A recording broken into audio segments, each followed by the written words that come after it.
to hold. Your call is important to us. The That's next good. available customer service representative will be with you as soon as Yeah. Oh. Good afternoon, Officer Premier. It's Donna speaking. Donna, we've talked before. It's Gary Thompson. Yeah, we did after my executive director got arrested at his constituency office for the deaths at that factory. Oh. Yeah, that was last year. You remember that, Dina Ladd and them? You don't remember Not them? offhand. Okay. I speak to a lot of people throughout the day, so Yeah. I'm sorry if I don't remember. Yeah. Well, anyway, I've got it. There's this virus going around, coronavirus. Yes, there is. Yes, there is. And I hear there's a shortage of ventilators. Yes, there might be. That might be the case, yes. Yeah. They're concerned about the numbers. Yeah, I know. Well, there's a reason behind it. Because What's the reason? the Ministry of Health has been teaching millions of people for years all the signs of drug overdose, which mimic any breathing emergency. Okay. Deny rescue breathing. So that causes brain damage, and people are in the ICU needlessly taking up ventilators. There's a bill in front of the legislature, Bill 105 by Natalie Kusendova. Second reading at the legislature in the media room. They had Doris Grinspun there, the CEO of the Registered Nurses Association. She mentioned Brad Chapman's coroner's inquest. He was left on a ventilator for a week. It took a week to find his spouse, and they had to remove him because of brain damage, lack of oxygen. A man named Rick Frayne had to remove his brother from a ventilator because of lack of oxygen. This was in the media room. Yeah, recorded with Natalie Kusendova. She's an RN, and she knows all about it, and so does a 5-year-old child. When you deny rescue breathing from someone, their brain dies. And if you give them air, then they're not going to be put on a ventilator. Right? Yeah, well, I just got published in the New York Times what they're doing here in Ontario. Doug knows me real well because I tried to save his brother's life back in 2013. There was a rumor that Rob was seen smoking crack.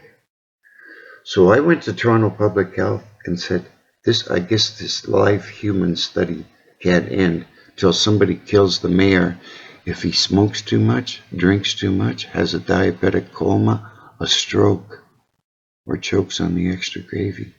The doctors at Toronto Public Health started laughing their fool heads off. Yeah, Gary, that's a going. Kill the mayor, kill the mayor.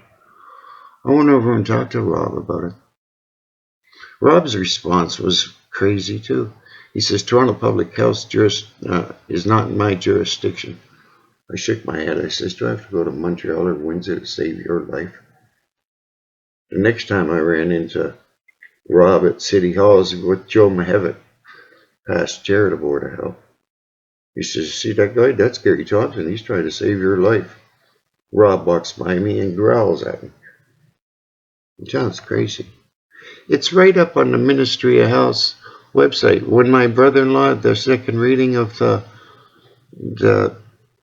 Bill 105, he mentioned over and over, it's rescue breathing. And so did Doris Grinspun. She says it's first aid, which is rescue breathing. The ministry is teaching chest compressions, which is CPR. That's for cardiac arrest. If your heart stops from a respiratory emergency, it means you're brain dead from lack of oxygen. Respiratory emergency has nothing to do with the heart. Until you're brain dead from lack of oxygen, that's when your heart will stop. And then if they get your heart stopped, you're going to be in ICU on a ventilator. It's not a cardiac arrest from heart disease. Anyway, I'm just trying to save some lives, ma'am, Donna. It's a no-brainer. Okay, so is that what you want us to relate to the Premier? Yeah, a lot of needless stuff going on. You know, you don't want to have brain damage. And there's a lot of people. Yeah, there's a lot of people. It's costing the taxpayer a fortune because there's a lot of people that are needing 24/7 nursing, stuck in a wheelchair. Brain damage, right? Not enough that they're breathing on their own, so they don't have to be put on a ventilator. Jeepers. Anyway, it's nuts. At Gary CPR. Doug knows all about it. I'm at the legislature for Bill 5. That's the 25 city councilors. In the middle of the night, right? They only allowed 100 people into the gallery. Doug leans over to Vic Fratelli. See that guy in the red t-shirt? That's Gary Thompson. He could sink us all. Because he's the Ministry of Health doing is wrong. I've got Paul. He's a gentleman of Christine Elliott's staff. His family owns a first aid and CPR training company. I got him on tape saying, "What? You don't do that?" I got Natalie Cusendova. Natalie Cusendova says, "We don't know how many are in the morgue needlessly, Gary." There was a coroner's inquest that ended December 2018. Brad Chapman, a man named Sean Court, he's the director of policy for the Ministry of Health, on the stand being questioned by the lawyers. His response was, "I don't know. I don't know. I don't know. I want my lawyers. Go ask Eric Hoskins. He's the one that says to do the chest compressions." Elaine Davila on the stand. She's the medical officer of health for Toronto. Her response from the lawyers, "Oh, I'm not a resuscitation expert. Ask the nurses. They know what to do." And then her next line was, "Doug Ford's policy is costing people their lives." On the stand, a gentleman named Aaron Orkin. He's the co-author of the 2015 AHA guidelines on poisoning, toxic ingestions. On the stand, he says rescue breathing saves lives. I'm the only person that moderated comment up on the Heart and Stroke Foundation. The Heart and Stroke Foundation wrote them a letter years ago and said, "Stop doing that." Jesus, I am also published in the guidelines, the 2015 guidelines. Emergency Medicine News, the British Medical Journal. All over the place. Forbes magazine. When I got published in Forbes magazine about it twice years ago, I phoned up Public Health. I says, "I just got published in Forbes magazine about what you're doing." The response from the manager at Public Health was one word, "Shit." And then she slams down the phone. Oh my goodness. Yeah, because I said a lot of doctors read Forbes, don't they? You don't want the doctors knowing about what's going on. Back in, August 28, 2017, 742 medical professionals signed a letter, and we had a sit-down with Kathleen Wynne at Queen's Park in her office. And told her that this is causing deaths of overdoses and non-overdoses. And so she says, well, she'll get Hoskins to look into it. Hoskins didn't even bother replying. When I walk into the legislature, I'm treated like royalty because every OPP and security guard in there has their first aid and knows what the Ministry of Health is doing is wrong. Yeah, well, a 5-year-old child knows, right?